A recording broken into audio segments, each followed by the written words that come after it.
Check 1, 2, 3, 4, 5, 6, 7, 8, 9, 10, 10, 9, 8, 7, 6, 5, 4, 3, 2, 1. You good? Everybody happy? Happy camera people? Yay. Thank you, appreciate it. Tips at the door.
We're going to get started in about 3 minutes.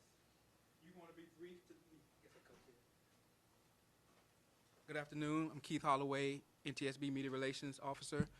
Today you'll be brief on the cargo crash that occurred yesterday by NTSB board member Todd Inman. Inman is spelled I-N, N as in Nancy, M as in Mary, A, N as in Nancy. Todd Inman will brief you on the status of the ongoing investigation. Thank you.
Hello, I'm Todd Inman. I'm a board member with the National Transportation Safety Board.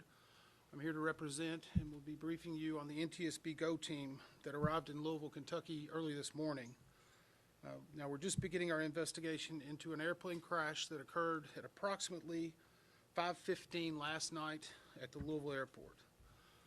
The NTSB is an independent federal agency that is tasked by Congress to investigate every civil aviation accident that occurs in the United States, along with significant railroad, pipeline, rail, and highway events. We also issue safety recommendations aimed at preventing future losses. Now, before I go any further, on behalf of the entire NTSB, I want to just express our sincere condolences to those who were not only affected by losing family members in this accident, but those that were also injured and those that are still missing. It is a tough day for Louisville, for Kentucky. It's a tough day as being a Kentuckian myself, and I know what a great community this is, how impactful those people that suffered and have died are, and we've seen it all day. We know it is tearing at the community, and we're deeply sorry. And we are here to try to find out not only what happened, but why it happened, and more importantly, how do we prevent it from happening again? So here is some factual information we have at this time. And I'm going to read a few notes to make sure we have it exact. The airplane involved was a McDonnell Douglas II, which was then altered to be an MD-11F. The F stands for freighter. It is now handled by the Boeing Corporation. So whenever you hear that Boeing is a party, it is because of the merger with McDonnell Douglas many years ago. The plane was manufactured in 1991 with a tail number of November 259 UP. The plane was traveling from Louisville, Kentucky to Honolulu, Hawaii. There were 3 souls on board the plane. After being cleared for takeoff, a large plume of fire in the area of the left wing occurred during the takeoff roll. The plane lifted off and gained enough altitude to clear the fence at the end of runway 17R. Shortly after clearing that fence, it made impact with structures and the terrain off of the airport property. A post-impact fire ensued, which covers approximately almost a half of a mile. Now, we have viewed airport CCTV security coverage, which shows the left engine detaching from the wing during the takeoff roll. This and other videos, along with evidence we are finding, are a very valuable asset to our investigators in helping us hone further which areas we were going to be focusing on as we move into further days of the investigation. Now, let me tell you a little bit about our process at the NTSB. What we will do is analyze the facts, determine the probable cause of this accident, and then issue a report on those recommendations. Now, the investigator in charge of this is with me here. It's Chi-Hoon Shin, who has been with the NTSB for 13 years. He is one of our more senior investigators, and in fact was leading one of the groups during the DCA crash. He has a number of other individuals with them. We have approximately 28 from our headquarters and other locations that are either on the ground or will be here before the end of the day. They're also being supported by dozens of individuals at our headquarters in Washington, D.C. and other field offices. As part of this investigation, we will be forming specific groups. And when we form a group, it will be a focus area led by an NTSB individual along with subject matter experts that are in that field that can provide expertise to help analyze the evidence. Our current groups that are being formed are operations. They will review the history of the accident flight and the crew members' duties for as many days before the crash that appear relevant. Our structures group will document the airframe wreckage, the accident scene, including the calculation of the impact angles to help determine the plane's pre-impact course and altitude. We also have a power plants group. They will work on the examination of the engines and engine accessories. We have a systems group. They will study the components of the plane's hydraulic, electrical, pneumatic, and associated systems, together with the instruments and elements of the flight control system. Now, outside of that group, we have also brought in, and another group that we'll have will be maintenance, which will obviously be looking at maintenance records, any work that's been done on this plane for as long as back as needed. We are also bringing in specialists in air traffic control, human performance, aircraft performance, recorders, government relations, media relations. And in addition to our investigators, we have brought 5 of our transportation disaster assistance team. They will be dealing with the survivors, the families, and others under what we call a federally legislated accident from the 1996 Family Assistance Act. Now, tonight we will be holding an organizational meeting and establishing parties to our investigation. Because we're very new into it, we will not be announcing the parties at this moment, but they will obviously be manufacturers of the aircraft, operators of the aircraft, unions representing some of the members. We'll have more details on that probably tomorrow during a briefing. Now, the NTSB offers this party status to those companies, government agencies, and associations that have employees or activities or equipment involved in the accident. And we offer this because they have subject matter expertise and technical expertise and relevant information to help support the development of the best possible report. Now, once a party joins an NTSB investigation, they are not permitted to release documents or talk publicly about the investigation without the consent of the NTSB.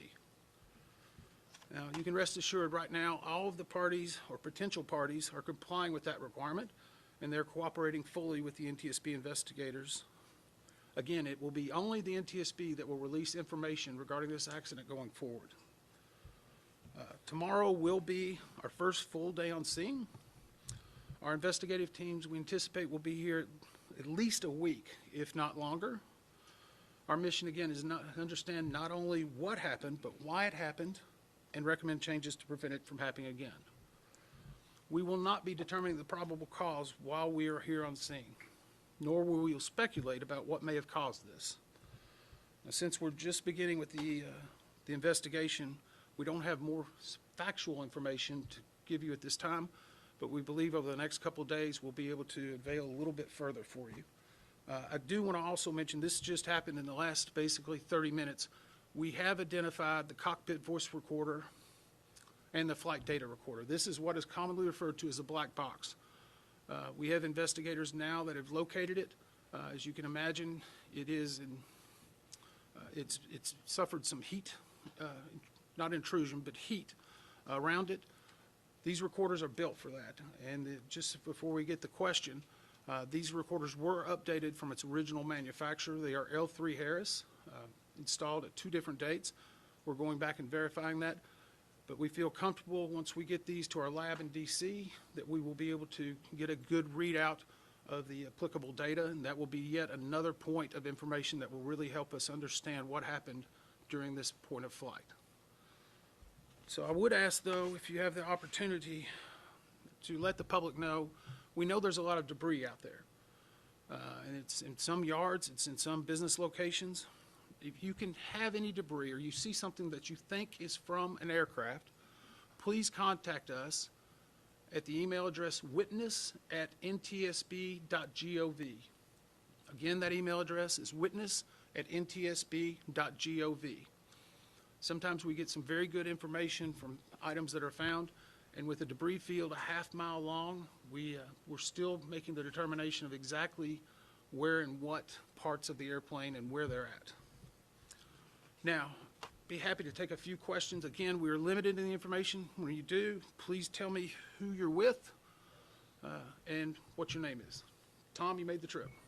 Thank you, sir. Member Inman, can you talk about a photo that we've seen and video as well of what appears to be an engine sitting on the side of a road or on the road? Is that, in fact, do you believe that's the #1 left side engine? And separately, you talked about the black boxes that you've identified them, and they should be able to withstand heat, but can you describe what they look like and what, if any, marks, sear marks, black marks there are on those black boxes? Okay, the first question was basically the engine that's been seen in some photographs. We do believe that that is the engine from the left side of the plane. It is actually on the airfield, so it's not off the airport property. That correlates with the video that we've seen of it detaching from the airplane while it is in flight. We also know that a fire was occurring during that time, and so we're analyzing that. In fact, we have teams right now that are preparing to do the runway in what we call a FOD walk. That is foreign object debris. Obviously, the runways have been shut down, but we need to not only take drone coverage and video coverage of where every piece of this evidence is, but then we need to recover it and tag it, and those will give us even more pieces of information. So right now, it's still in the field. We're making arrangements for that evidence to be recovered and stored in a secure location. And once we are able to analyze it, we may need to ship it off for specialists for things like that. But we do feel comfortable that we're going to get a lot of good information from it. What was your second part? Jeff, can you describe the physical condition of what you saw, how those black boxes actually look? The physical condition of the black boxes. I've only seen one picture. You could easily tell that it was a black box, about two types of cylinders on top. Our specialists said they were able to easily identify that. We don't know until it gets to Washington, D.C. I will tell you that they're manufactured to a very specific standard. Luckily, they were not in a post-impact fire for multiple days or on the bottom of the ocean. So while the fire may have been intense, it is built to withstand that. And once we get them to D.C. and we can open them up and take the steps, and sometimes we have to take multiple steps. Now, it will be multiple, or at least several days before we have a readout of those, because as we take them apart, we need to let some of our groups go through and do what's called audition them, and then they'll come up with a potential or partial transcript, looking for identifying markers that we need to delve into further while we're on the ground. So, and as always, we will never be releasing the actual audio of any of those conversations out of respect for those who are involved in the aircraft. Yes, sir. Alex Capriello with News Nation. While the black boxes and the data recorders are certainly built to withstand heat and exposure and the sort of catastrophe that occurred here, can you give us an idea about the rest of the aircraft, the fuselage, if anything exists, and then perhaps even larger point, the difficulty for you and your investigators when there is a debris field that's half a mile long? So the question is how the rest of the fuselage, the airplane, as it rests right now, what we may have seen, and how it impacts the investigation.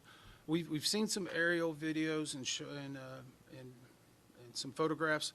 The emergency management here, along with the first responders, have done an amazing job. We've been working with them since we've gotten on the ground. They have some command posts set up, and I just want to applaud them for not only the work they've done and the work they are doing and the courtesies they're providing us, along with the UPS staff and everyone here at the airport.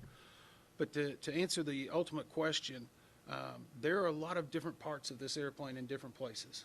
I mean, whenever you have a post-impact to not only structures but also to the terrain, you have to analyze why it came there, and then how do you recover it correctly in order to analyze it. So I can't give you a real good definition of what it is. There's a lot of different parts. It doesn't complicate it to where it's not recoverable. A mile and a half, a half a mile is a pretty large distance, but we have to be very cautious. The main thing we're also worried about are the safety of not only the investigators, but the first responders that are there. We know that there's been some shelter in places in the area. We also know that while the fire departments were working throughout the night, there were occasionally little flare-ups in different spots. So they're having to constantly monitor that to make sure it's safe for someone to get in. So it may not be the length of the debris field. It may be where the debris field is in, say, a recycling facility or another location, and the amount of course, fuel that the plane was carrying. Those can all add to the complexity of an investigation. Yes, ma'am. Hi, Jackie Bell from the Epic Times. Is there a chance that staffing shortages caused by the government shutdown in any capacity could be tied to this? So the question was, are we aware of any staffing shortages because of the government shutdown? We are not at this time. SDF Tower, from what we can see and what we've been told, was at its proper complement. I don't have the exact records, but I will put you to the fact that we have formed groups in areas that we're focusing information on. We have not formed an ATC group. We have specialists in that, but at this point, it has not elevated itself to the point to where we feel they need an entire working group. And I would go back to the same thing in regard to the shutdown. Our investigators have been working since the day it started, the shutdown occurred. I've been working every day since then. We've only recalled a few individuals yesterday just to handle some of the logistics of our travel and our movements. But we have everyone we need and then some in order to make sure we're performing this investigation. Yes, sir. Dave Mattingly, Wave News in Louisville. I'm looking for some context. How rare is it that you see a plane with this much fuel on it going down and creating the fire that we saw here? Okay, so the question is, how much fire in regard to this fuel load and how, in the United States, we don't see it very much, which is great. And it means that the recommendations, we've made over 15,000 recommendations in our 65-year history. We have about an 82% success ratio. We have a mantra that used to be in front of our training facility, and it's from tragedy, we draw knowledge to improve the safety for all. And so for every tragedy we've had, we draw more knowledge, and we try to learn from that. And we hope that we don't repeat the same mistakes. So in this case, I'm sure we're going to learn some new things. We're going to make some recommendations and some findings. What they are yet, we do not know. But I would say a freighter that's fully loaded, that's going to Honolulu, is going to have a large amount of fuel. And that obviously was part of the post-accident response. Yes, sir. What's the rotating speed of a fully fueled MD-11? How fast is it going to take off? The question was, what is the rotation speed? Takeoff speed. Takeoff speed? 175, 180? I don't have the exact figures for you. I apologize. I'm not a pilot. We will be looking at that. Typically, you're looking at speeds in the 150s to 180s, 190s, but I don't want to give you a definitive number because I would be guessing. And some of those are based upon exactly what's occurring at what point of flight that it's occurring. So there's a lot of different things that go into it in addition to the weight and balance. All of these have been mapped out over decades to specifically know how much thrust and speed is needed to obtain lift and to achieve it, and if necessary, to do an emergency diversion. So we've had a lot of experience with that. I don't know at this point if it will be a factor, but it's certainly something we'll look at. Yes, sir. Dylan Lovin, Associated Press. Was this flight delayed and was maintenance being done on this flight before it took off? So the question was this flight delayed or was maintenance being done before that? We, as part of the maintenance group, they will be going back and looking at every aspect of maintenance that was done on this plane and how many cycles since it's occurred. To date, UPS has indicated to us that it was not delayed and that there was not maintenance work done immediately before. Now, again, that is information that we will still collaborate and independently verify, but at least by first glance, we do not see that happening. I know it's been reported some places, but we have not found something to lead us into looking at an immediate pre-takeoff. Two more questions. Yes, ma'am. Are you aware of any airworthiness directives that were out regarding MD-11 or the engine manufacturers? The question is in regard to airworthiness directives regarding the engine or the actual aircraft. I'm not aware of any. We go through a very regimented process of things that we view and try to review: maintenance records, airworthiness directives, advisory circulars, service bulletins. To say that there's none would be probably very unlikely because an aircraft that's been flying for that many years could have had multiple different generations. It will be something that we'll look at. We'll be confirming whether the work was done or how it was done and who did it. But at this point, we have not seen anything that's said we need to hone in on a specific area. One more question? Yes, sir. Tom Regulus, WHAS here in Louisville. How much of your investigation focuses on the runway itself here at SDF, and will the runway remain shut down as you continue to investigate? So the question is in regard to how much of our investigation will focus on the runway and how long it will be shut down. The runway itself, from what we have seen, was obviously being used continually. Louisville has a lot of operations every day. They have a really great crew that works on their operations, maintenance, and upkeep. We'll be looking at any type of factors such as when they last did a FOD scan or whether there was good skid, whatever. A lot of different things go into the actual pavement. So right now, we're not seeing something that says we need to open up an airport working group. In regard to the closure of the runway, we're very cognizant. I mean, I was here 4 months ago, meeting with the safety staff. They invited me up, got to talk to the president of UPS Airlines and all of their safety staff. We were walking through a lot of different scenarios.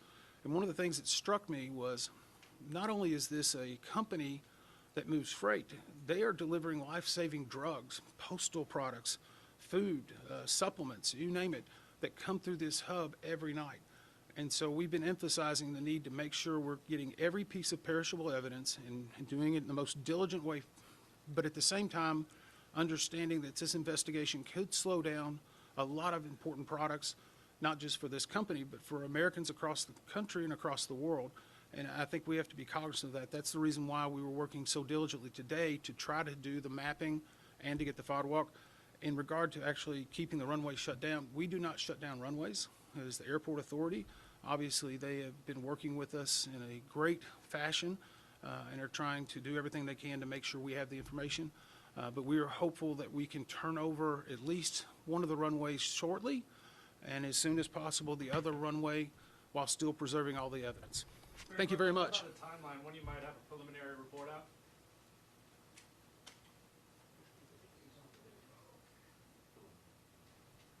It'll be about 30 days for the preliminary report. Thank you.